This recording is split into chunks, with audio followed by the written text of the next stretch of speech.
Hi guys, in this video we are going to discuss about viscosity. Under viscosity we will be learning Newton's law of viscosity, Poisilleis equation and Stokes law. What is viscosity? It is similar to the sliding friction force present in the solid. Similar to the sliding friction present in solids. Viscosity is the internal frictional force which opposes the relative motions of the fluid body. Viscosity is the internal frictional force of fluid which oppose the relative motion of fluid body. This is viscosity. Where viscosity is present? Viscosity is present between the adjacent layers of the liquid. They are present in adjacent layers of the liquid. Let's write it down. Viscosity is present between adjacent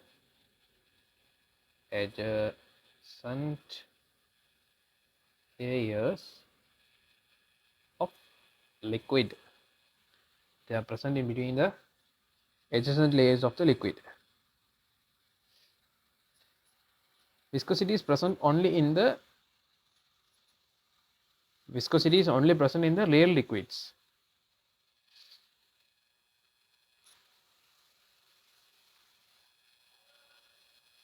Only present in real liquids.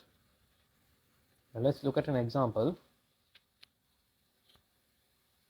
Let's look at an example.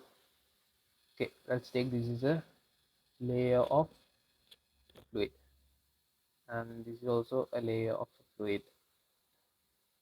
This is another layer of fluid. We'll take this as B, B, and C. If a liquid is moving in this direction, the frictional force, the viscous force, will be acting on the opposite direction. In frictional force, they act between the solid and the surface. But here the viscous force acts between the adjacent liquid layers. Can be applied only for streamline flow. What is streamline flow? This is the surface where the water travels above. If we consider a line parallel to the surface where water travels or any liquid travels, let's take the particle at A. This is the particle at A, and this liquid or water particles moves from A to B, and its velocity should not change. If it doesn't change, it is a streamline flow. And same here, if the particle at C travels to D, and along the line CD, if the velocity of the particle does not change, it's a streamline flow. Velocity of the particle at A is not equal to the velocity of particle at C. This is the gap. We'll take it as X and this gap as Y. When the gap between the streamline and the surface increases, velocity increases. We'll consider this as a tube. This is the surface. Okay, these are surface, and this is also surface. The streamline, the fluid layer which travels close to the this place, which close to the surface is V equal 0. We will name this streamline as streamline number 1. If we consider number 1, which is the center middle line of the tube, this will have a greater velocity. And middle line from equidistant from surface 1 and surface 2. This is surface 2 and this is surface 1. And if we consider these two, the green, light green color ones, streamline 2, streamline 2. If we consider these two, their velocities will be equal, and it will be less than the streamline 1, velocity of streamline 1. If we consider the distance, this is the distance, which will be h, and here it will be h, same height. And if we consider this will be h1, and which is less, and this is h2. The h1, this is also h1 and this is h2. If the gap increases, the velocity increases. Frictional force decreases and the velocity increases between when the gap of the adjacent layers increase. If we consider this streamline as 3 and this is also 3, and this will be very less, and here when we going very near to the surface, it will be very low and it will be 0 at certain point. This is the streamline in a tube. Now let's look at the Newton's law of viscosity. Now let's discuss about Newton's law of viscosity. Okay, these are adjacent layers of fluid. This is the surface. Velocity at the surface will be v naught. And if we consider this as v1 and this is v2 and this is v3, we'll take this distance as d1 and the distance here, this is d2.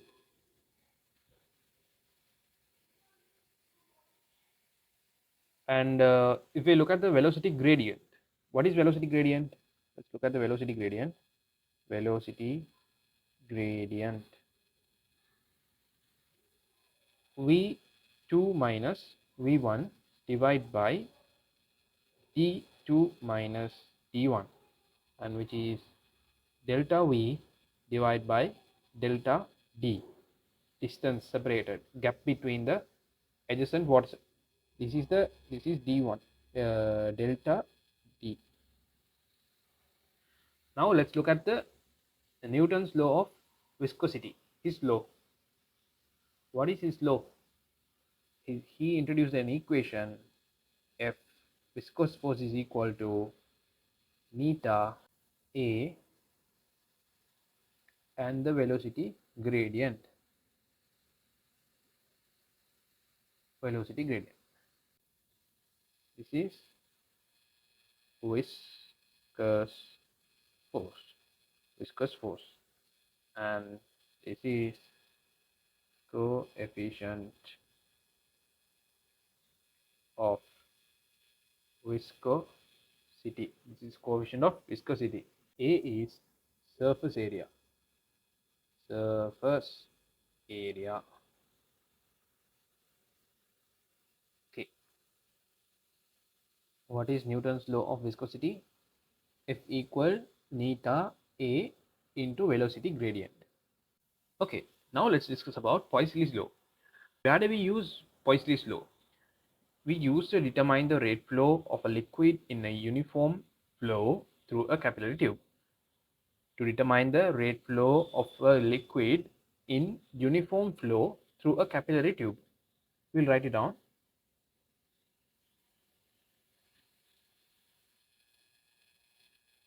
To determine the rate flow of a liquid in uniform flow, through a capillary tube, Q equal difference in pressure divided by R, which is resistance to the flow. Resistance of the flow, and this is pressure difference between two ends. Pressure difference between the two ends. And what is Q? Rate of volume flow. There is an equation for resistance of the flow. 8 meter L divided by pi R to the power 4. We also can use for the Q equal A1 V1 area into velocity. Area of the capillary tube, cross-sectional area of the capillary tubes into velocity. This is area and this is velocity. And also we can take Q equal V over T, which is volume flow rate. Volume divided by time. Resistance of flow, this L is the length of the capillary tube. Length of the tube. Length of the tube. And this is radius of the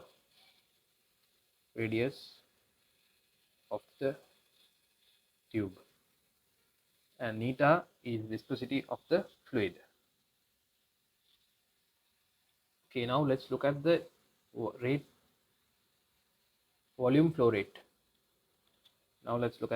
flow rate.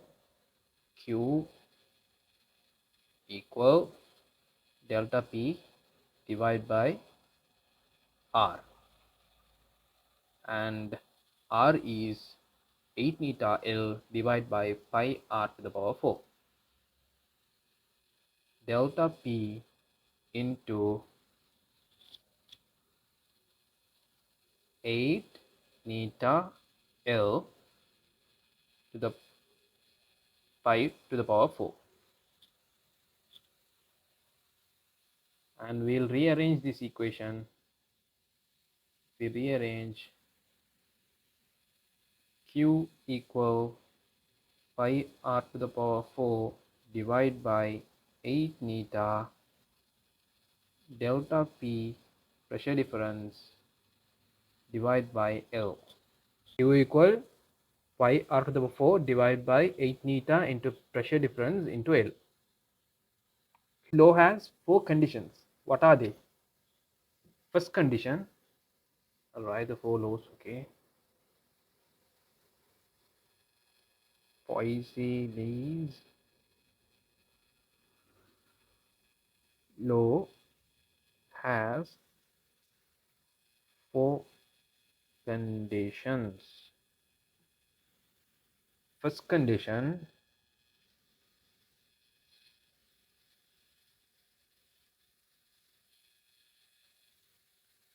now let's look at the first condition. What is the first condition? Streamline flow under low pressure difference. There should be a streamline flow. We can call the streamline flow as laminar also. Streamline flow. We call this also as lamina. Lamina under low pressure difference. under load pressure difference. This is the first condition. And the second condition is law should take place in a steady condition. Flow should, flow should take place in a steady condition. And the third condition is the fluid should be incompressible. Incompressible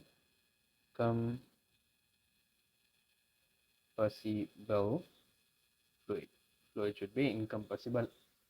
And the fourth should be the tube should be horizontal and narrow. The tube be horizontal and narrow. Tube should be horizontal and narrow. Now we are going to discuss about motion of a small sphere in a viscous fluid. Motion of a sphere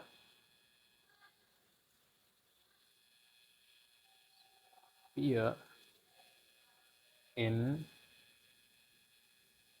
viscous fluid. If we place a sphere in a fluid, what are the forces acting on the sphere? Weight and upthrust. Let's look at it by a diagram.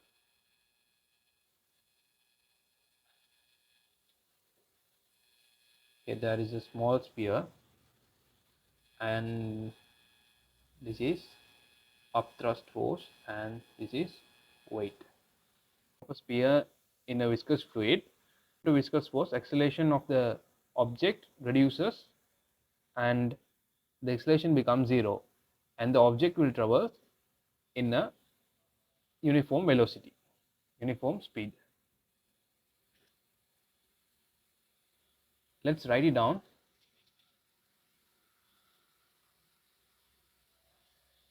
Let's write it down. When the weight is more than the upthrust, the sphere sinks and accelerates with a velocity, and the surrounding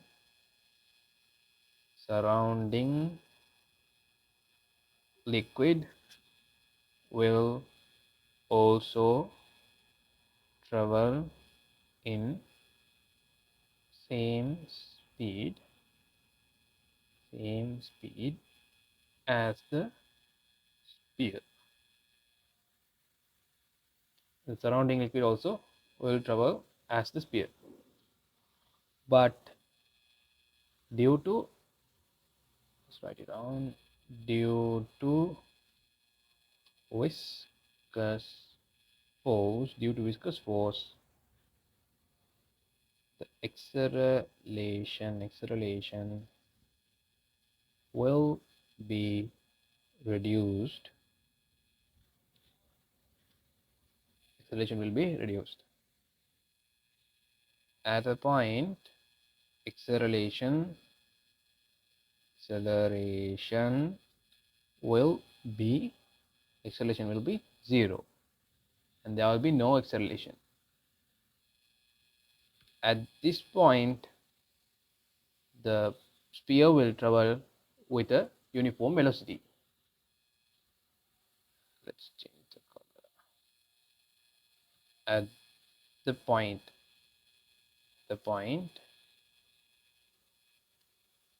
okay, when acceleration is zero, the frictional force, I mean the viscous force plus upthrust should be equal to weight. This is viscous force. Viscous force and this is up thrust, and this is weight. After this point, there is no acceleration, therefore, the sphere will travel with a uniform velocity. After this point, sphere will travel with uniform velocity. When the viscous force plus upthrust is equal to weight, the resultant force will be zero. Resultant force equals zero. Resultant force will be zero. After this point, the sphere will travel with a uniform velocity. And this uniform velocity, we call it as terminal velocity. Terminal velocity. Here comes the Stokes law.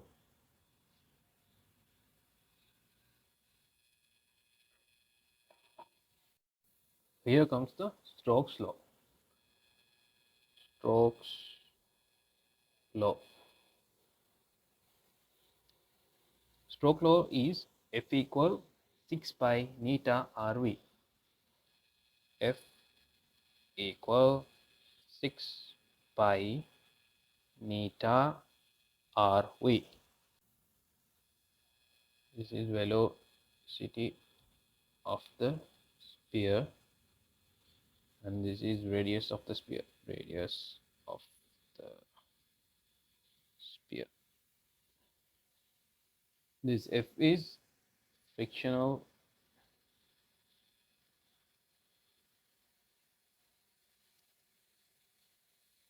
viscous frictional force. Viscous frictional force. To apply Stokes law, there should be 6 conditions. Let's look at those conditions.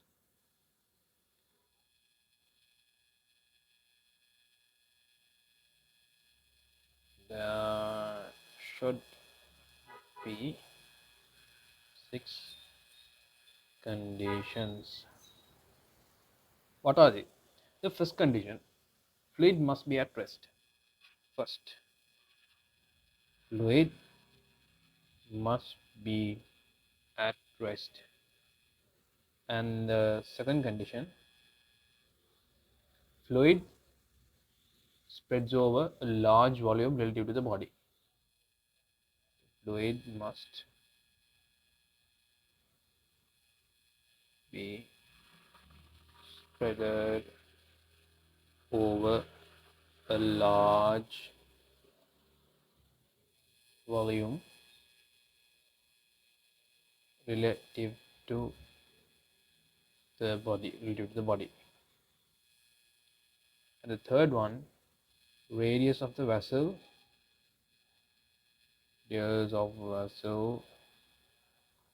must be much greater than the radius of the sphere.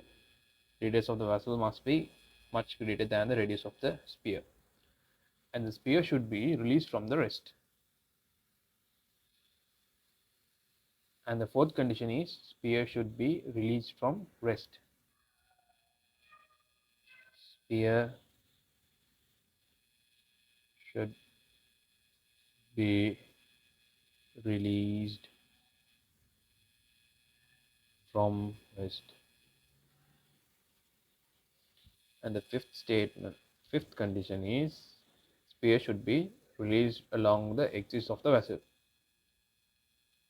Sphere should be released across the release along the axis of the vessel. And the sixth one is region which is used to measure the terminal velocity should be far from the bottom. Region which is used to find the used to measure the terminal velocity should be far from the bottom. Should be far from the bottom. Now let's derive an expression for viscous fluid which is moving in a viscous fluid. Deriving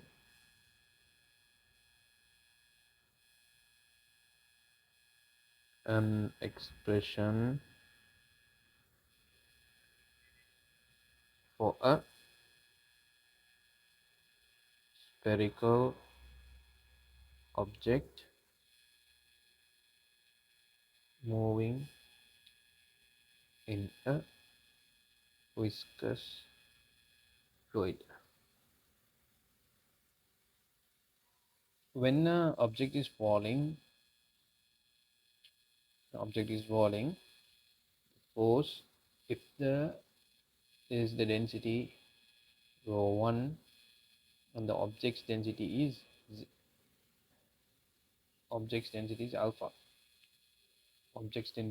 alpha, and the forces acting on the object is upthrust force and weight.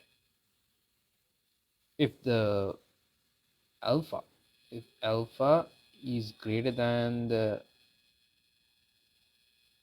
density of the liquid, it will fall down. Therefore, the resultant force will be acting downwards. And if the density of the object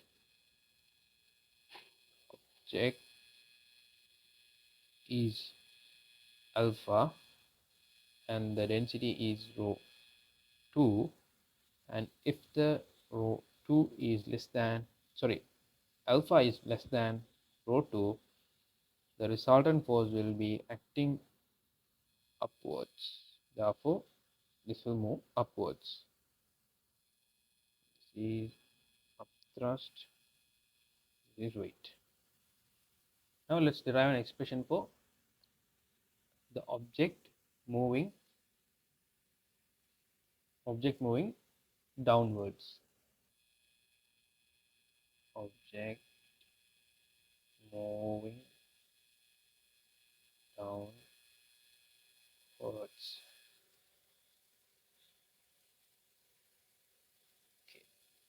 W, you know, the weight.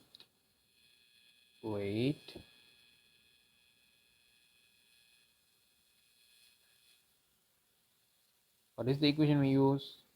We use the resultant force, friction. We use the equation upthrust is equal to the friction force plus weight. What is weight? Weight equal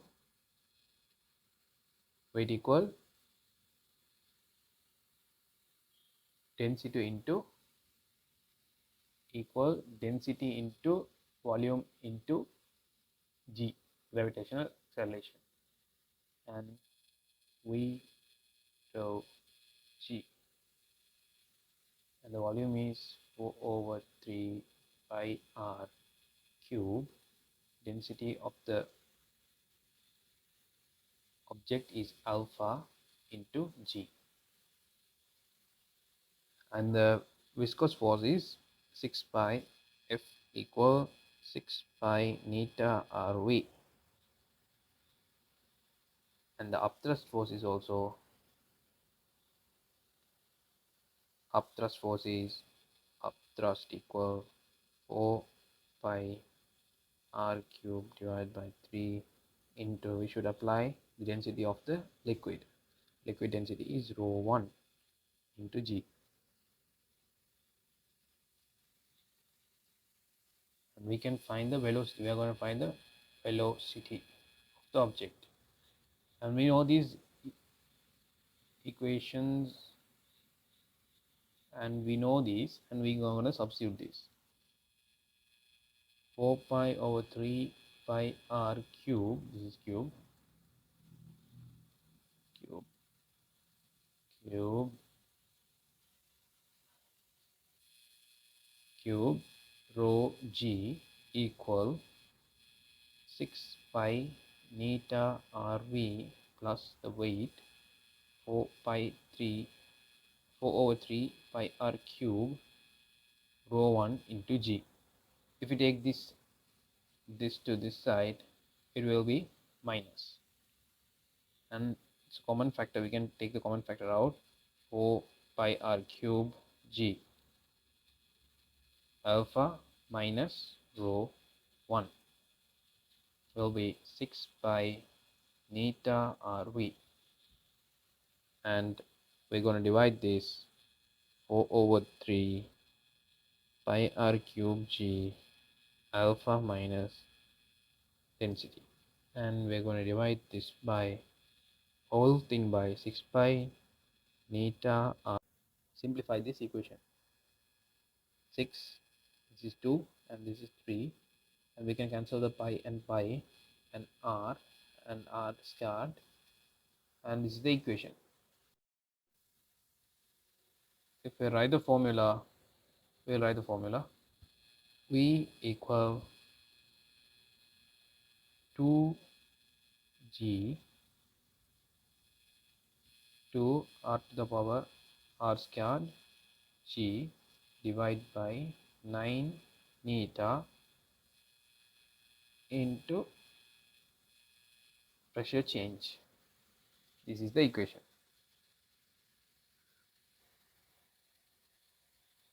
This equation is when the objects travel downwards. What if the object travels upwards?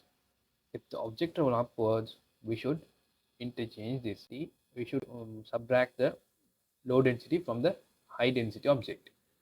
That's the difference. And this is all for Stokes law. And we have some applications in viscous fluid. Let's look at those applications. The viscosity of the liquid decreases with increasing temperature. Okay, let's write it down. Okay. Application: viscosity of the fluid. Viscosity of the fluid decreases with increase in temperature. Therefore,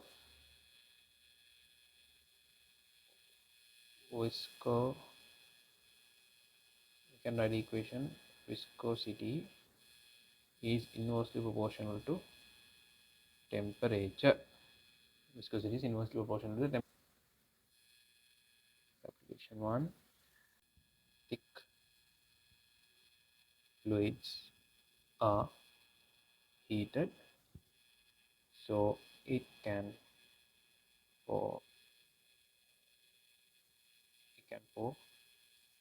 easily. That's all for viscosity.